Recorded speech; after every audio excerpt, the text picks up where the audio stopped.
Hello everyone, welcome to a online solution. मैं हूं अशफाक। तो चलिए आज हम लोग पढ़ते हैं हिंदी ग्रामर।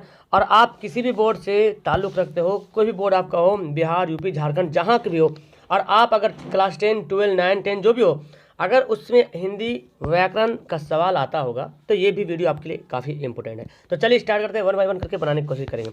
सबसे पहला सवाल यहाँ पे, नाक का बाल होना मुहावरे का सही अर्थ क्या है? नाक का बाल होना मुहावरे का सही अर्थ क्या है? तो नाक का बाल होना मतलब अत्यंत प्रिय होना, बहुत ही ज़्यादा प्रिय होना, बहुत ज़्यादा प्यारा होना। देखते हैं नाक का बाल कहाँ पे रहता है, एकदम आपके पास में रहता है। नाक का बाल होना है ना, बोलते हैं मैं आपके नाक का बाल हूँ या तुम मेरे नाक का बाल हो। आंखों का तारा होना मुहावरे का अर्थ क्या है? आंखों का तारा होना मतलब बहुत ही सुंदर होना ना, आंखों के बीच भाग बहुत प्यारा होना। जी बिल्कुल, बहुत प्यारा होना। तुम मेरे आंखों का तारा हो, मैं, हम लोग सभी अपने माँ बाप के लिए आंखों के तारा है ना। क्या आंसर होगा? ऑप्शन सी होगा। वातावरण का संधि विच्छेद क्या होगा?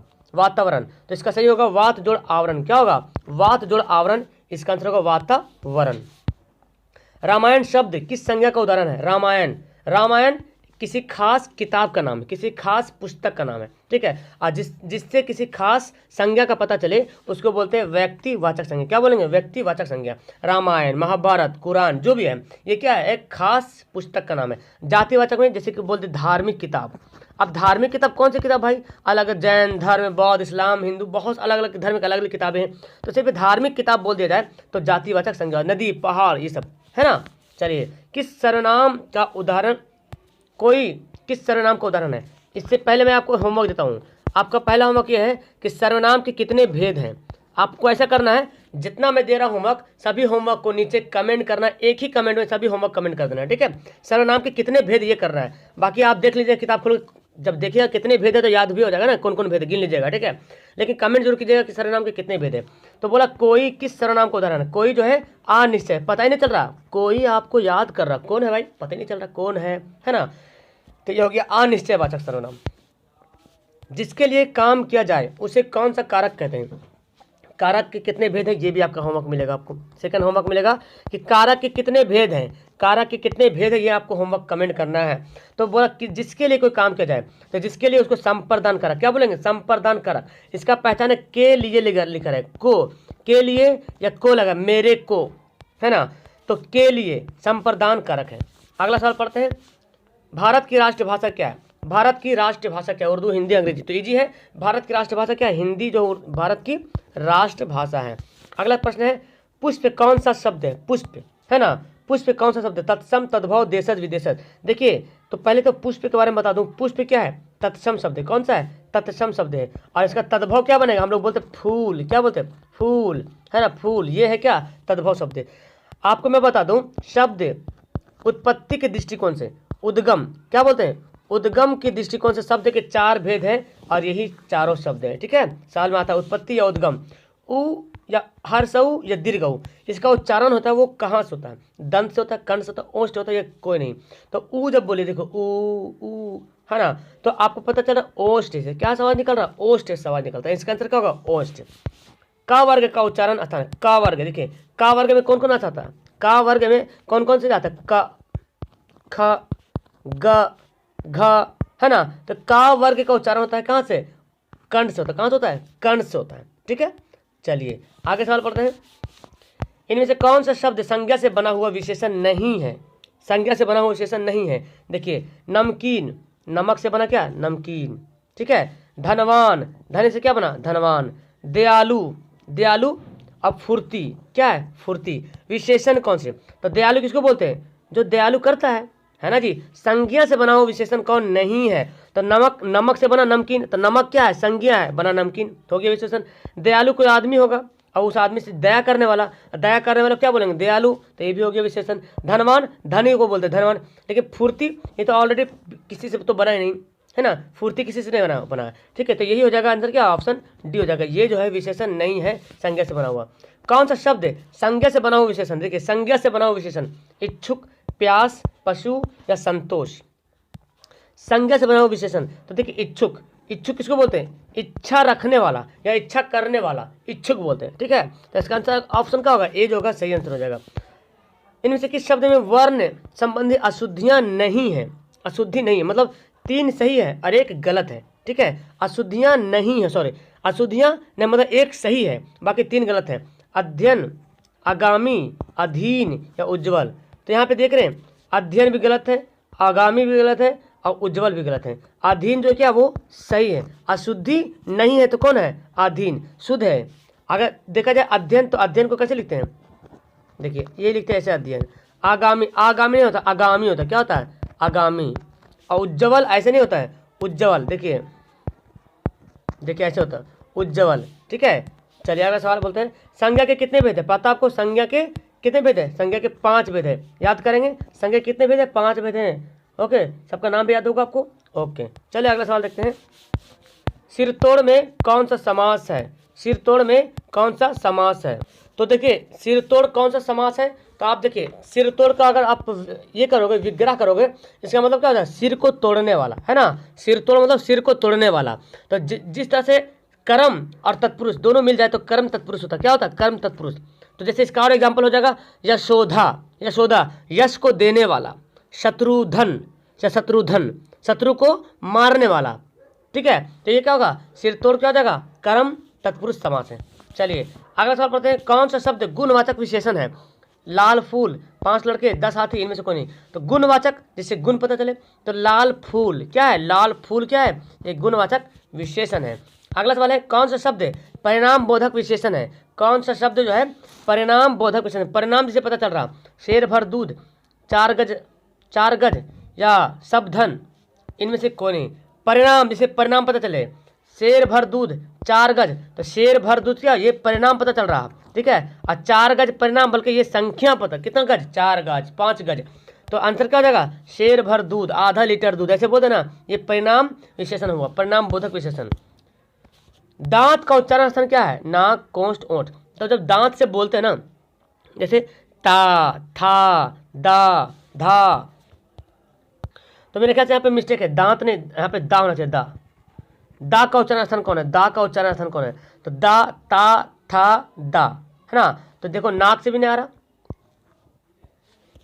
अगर यहाँ पे दांत का लेते हैं आंसर सही, दांत, तो दांत अगर बोलते हैं तो फिर नाक सवाल निकलती है, दांत, ठीक है, सवाल ठीक है। अगर बोलते हैं दांत, माँ, तो नाक सवाल निकलती है, ठीक है। तो इसका आंसर क्या होगा, ऑप्शन ए हो जाएगा। और अगर सिर्फ दा बोलता तो दा फिर दांत से निकलता है।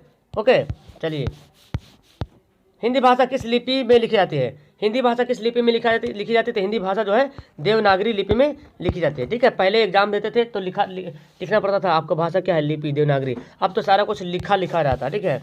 महेंद्र का संधि विच्छेद क्या होगा, महेंद्र का संधि विच्छेद क्या होगा, ठीक है। महाजोड़ इंद्र, महाजोड़ इंद्र, महेजोड़ इंद्र। तो महाजोड़ इंद्र क्या है, महेंद्र का संधि विच्छेद है, महाजोड़ इंद्र। का वर्ण किसके योग से बना है, देखिए का वर्ण किसके योग से बना है। तो जो का बोलते हैं ना, ये बना का हलंत और जोड़ आ, इससे मिलके बना, ठीक है। जब का बोलते हैं, अगर इसको क्या पढ़े, का अंदर से कंठ से आवाज निकालेंगे, लेकिन इसको क्या बोले, का जब बोलते हैं तो आसान से बोलते हैं आ, का में आ मिला हुआ। तो ये आंसर क्या हो जाएगा, ऑप्शन सी हो जाएगा। भाववाचक संज्ञा कौन है इनमें से, भाववाचक, लंबाई, श्याम, घर, सभा। तो इससे भाव पता चले, तो लंबाई, चौड़ाई, ऊंचाई क्या है, ये सब भाववाचक संज्ञा है। खटमल शब्द क्या है, खटमल शब्द का जेंडर क्या है, पुल्लिंग, स्त्रीलिंग या उभयलिंग या कोई नहीं। तो खटमल होता है पुल्लिंग, क्या होता है, पुल्लिंग, ठीक है। खटमल कौन सा संज्ञा है, खटमल जो है वो पुल्लिंग संज्ञा है। चलिए अगला सवाल पढ़ते हैं, इनमें से कौन सा शब्द स्त्रीलिंग है, स्त्रीलिंग कौन सा शब्द है, खाट या घड़ा या दोनों। तो इसमें स्त्रीलिंग है खाट, ठीक है, मेरी खाट, बहुत छोटी खाट है, बहुत बड़ी खाट है, ठीक है। बड़ी खाट सुनेंगे, बड़ी खाट। घोड़ा स्त्रीलिंग नहीं, घोड़ा तो जान रहे हैं। घड़ा स्त्रीलिंग, घड़ा पुल्लिंग, घड़ा टूट गया, है ना। चलिए स्त्री पुरुष का जोड़ा क्या कहलाता है, स्त्री पुरुष यानी कि वैवाहिक जोड़ा। स्त्री पुरुष तो जोड़ा ही तो वैवाहिक ही जोड़ा रहेगा, शादीशुदा, उसको बोलेंगे दाम्पत्य। क्या बोलेंगे, दाम्पत्य। स्त्री पुरुष का जोड़ा क्या कहलाता है, दाम्पत्य कहलाता है। इनमें से हवा का पर्यायवाची शब्द कौन है, हवा का पर्यायवाची शब्द कौन, धीर, तनुज, ब्यार या नाराज। हवा का पर्यायवाची शब्द कौन है, ब्यार, ठीक है। हवा का पर्यायवाची शब्द कौन है, ब्यार। तो पर्यायवाची शब्द भी आपको याद करने की जरूरत है। कान कतरना, मुहावरे का अर्थ क्या है, कान कतरना, बहुत तेज दौड़ना, बहुत चालाक होना, सोच विचार करना, बहुत आदर करना, ठीक है। कान कतरना का मुहावरा क्या होगा, बहुत चालाक होना, है ना। कान कतरना, बहुत कान कतर गया वो, है ना। तो आंसर क्या हो जाएगा, ऑप्शन इसका हो जाएगा बी, कान कतरना। चलिए, आत्म का विपरीतार्थ शब्द क्या होता है? आत्मा। आत्मा, तो आत्मा का उल्टा क्या होगा? आत्मा का अनात्मा। क्या हो जाएगा? आत्मा का अनात्मा। ठीक है, आंसर क्या होगा? 28 का। 28 का आंसर ऑप्शन ए सही होगा। ओके, चलिए अगला सवाल बोलते हैं, इनमें से कौन सी युग में शब्द गलत है? नर शहर, ठीक है, नगर शहर, नारी स्त्री, उसे बोलते हैं निशान चिन्ह। लेकिन नशा मद, नशा और मद अलग है और नशा अलग है। ठीक है, तो आंसर क्या हो जाएगा? ये जोड़ा इसका नहीं मिल रहा है, गलत जोड़ा है। गिरीश में कौन सी संधि है? गिरीश दीर्घ संधि है, गुण संधि, आयादी संधि, वृद्धि संधि। तो संधि जो ये सब जो है ना, दीर्घ संधि, गुण संधि, वृद्धि संधि, आयादी संधि, ठीक है, ये सब यण संधि, ये सब पांचों आपको याद होना चाहिए अच्छी तरीके से। तो गिरीश क्या है? दीर्घ संधि। कौन संधि है? दीर्घ संधि, गिरीश, है ना, रवीश। चलिए, जो कुछ नहीं जानता है उसके लिए एक शब्द क्या है? जो कुछ नहीं जानता है उसको क्या बोलते हैं? जो कुछ नहीं जानता है ना, जो कुछ नहीं जानता है उसको क्या बोलेंगे? तो जो कुछ नहीं जानता उसको बोलते हैं अज्ञ। क्या बोलते हैं? अज्ञ। और सर्वज्ञ बोलते हैं जो सब कुछ जानता है ना। तो इसका आंसर क्या होगा? अज्ञ, जो कुछ नहीं जानता है। अगला सवाल देखें, इनमें से कौन स्त्रीलिंग नहीं है? इनमें से कौन स्त्रीलिंग नहीं है? मतलब आपको क्या बताना है? पुल्लिंग बताना है।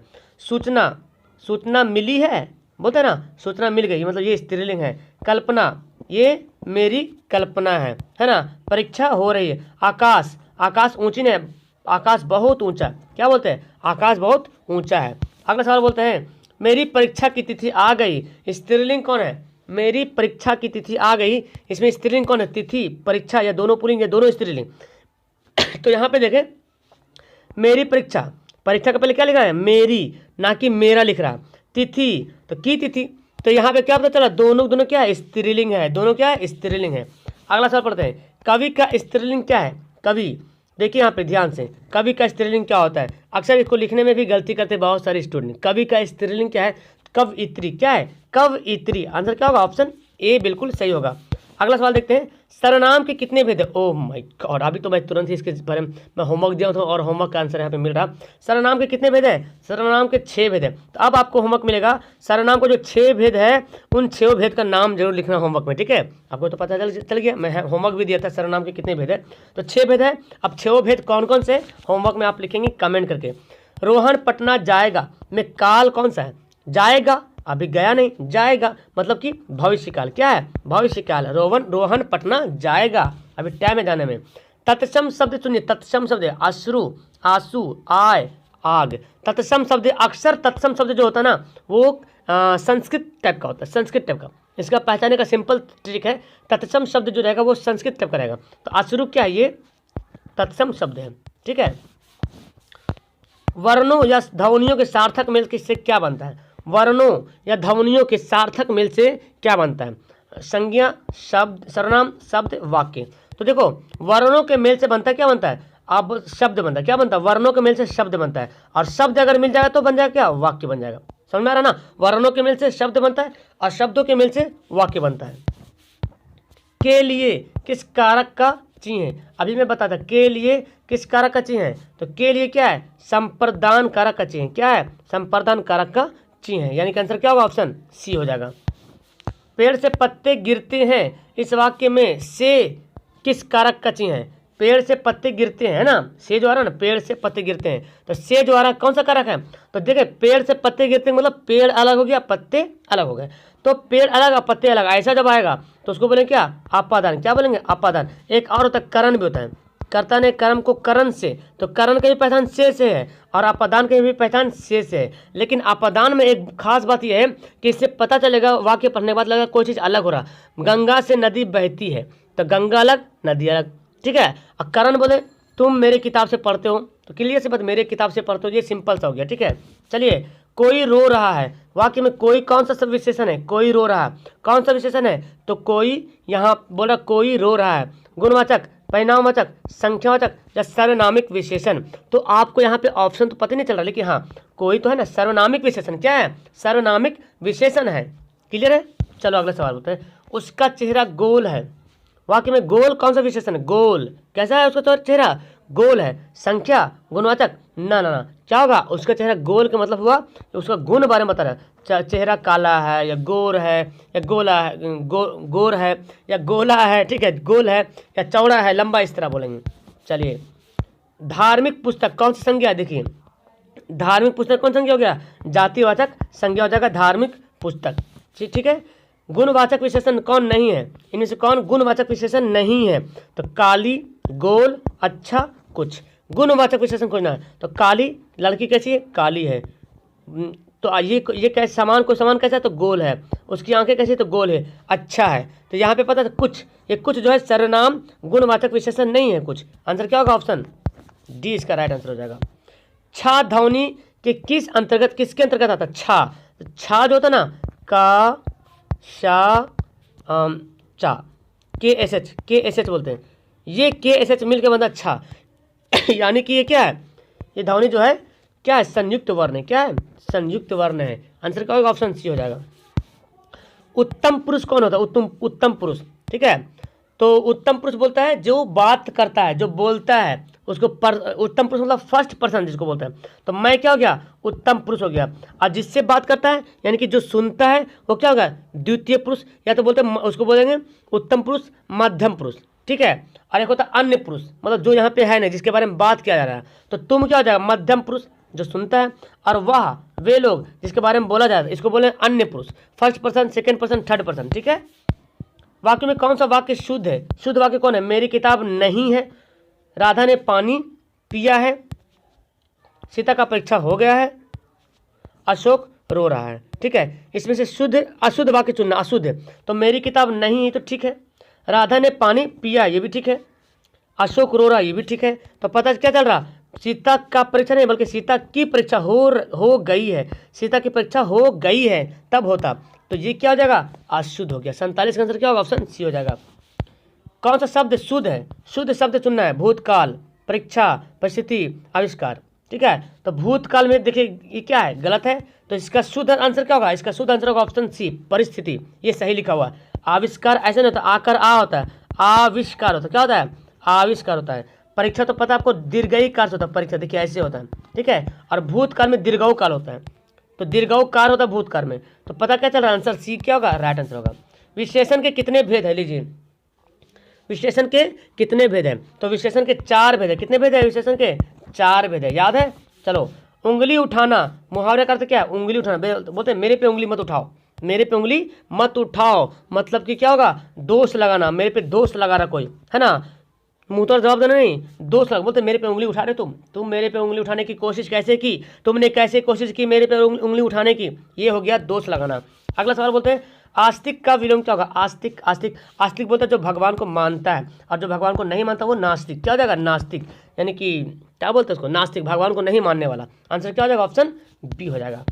समुद्र का पर्यायवाची शब्द कौन नहीं है, समुद्र का पर्यायवाची शब्द कौन नहीं, तो 3 है जो समुद्र का पर्यायवाची शब्द है, और 1 है जो वो पर्यायवाची शब्द नहीं है। ठीक है, तो इनमें से कौन हो जाएगा, पर्यायवाची शब्द कौन नहीं है, देखिए सागर, भागीरथी, पयोधी और जलधि। तो इसका सही आंसर हो जाएगा भागीरथी। ठीक है, भागीरथी जो है समुद्र का पर्यायवाची शब्द नहीं है। गाड़ीवान शब्द में कौन सा प्रत्यय है ना, प्रत्यय बोलते हैं जो लास्ट में लगता है, तो वान हो गया, वान क्या है, ये प्रत्यय है। आंसर क्या हो जाएगा, ऑप्शन बी हो जाएगा।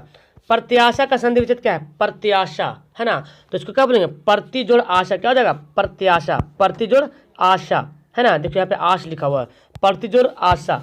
चलिए अगला सवाल पढ़ते हैं, इत्यादि का संधि विच्छेद क्या है, इत्यादि का। तो इसको ये तो सवाल देखो, ऐसा सवाल तो बहुत पढ़े हैं जो आपको मन में मतलब याद हो गया है। इति जोड़ आदि क्या हो जाएगा, इति जोड़ आदि। ठीक है, इति जोड़ आदि क्या हो जाएगा, इत्यादि, इत्यादि। ठीक है, व्यंग का अर्थ क्या होता है, व्यंग, व्यंग मतलब क्या होता है, बुद्धिमान, विकलांग, प्रतिभा, या तो प्रतिज्ञा, या क्या बोलते हैं, श्रद्धालु। तो व्यंग मतलब होता है विकलांग। क्या हो जाएगा, विकलांग, क्लियर से बात है ना, व्यंग क्या हो जाएगा, विकलांग होना चाहिए। चलिए तो आगे पढ़ते हैं, उत्थान का विलोम क्या होगा, उत्थान, उत्थान का विलोम क्या हो जाएगा, पतन। क्या हो जाएगा, 57 का आंसर ऑप्शन हो जाएगा इसका ए, उत्थान का आंसर क्या होगा, पतन। अगला सवाल पढ़ते हैं, आय व्यय कौन सा समास है, आय व्यय एक दूसरे के उल्टा है, आय व्यय मतलब ये क्या है, द्वंद्व समास है। अगला प्रश्न है, दिग्गु समास का उदाहरण क्या है, दिग्गु समास उदाहरण कौन नहीं है, ओ माय, उदाहरण कौन नहीं, पंचदेव, त्रिशूल, अठन्नी। तो दिग्गु समास बोलते हैं जिसमें संख्या का बोध हो, तो पंचदेव पता चल रहा है, त्रिशूल पता चल रहा है, अठन्नी दानवीर का भी पता नहीं चल रहा, इसलिए ये दिग्गु समास का उदाहरण नहीं होगा। और आखिरी सवाल है, तंत्र से कौन सा शब्द नहीं निर्माण होगा, राजतंत्र, प्रजातंत्र, स्वतंत्र त्रुटि। तो क्लियर से पता चल रहा है कि तंत्र से कौन सा शब्द नहीं बना, राजतंत्र बना है, प्रजातंत्र बना है और स्वतंत्र बना है, ये जो है नहीं बना है। तो इसका आंसर क्या होगा, ऑप्शन सी हो जाएगा। क्लियर है। तो हम लोग यहाँ पे करीब 20 मिनट के आसपास में 60 सवाल पढ़ लिए। कैसा लगा, मजा आया, नीचे कमेंट करो, लाइक करो, अपने दोस्तों को शेयर करो। Okay bye.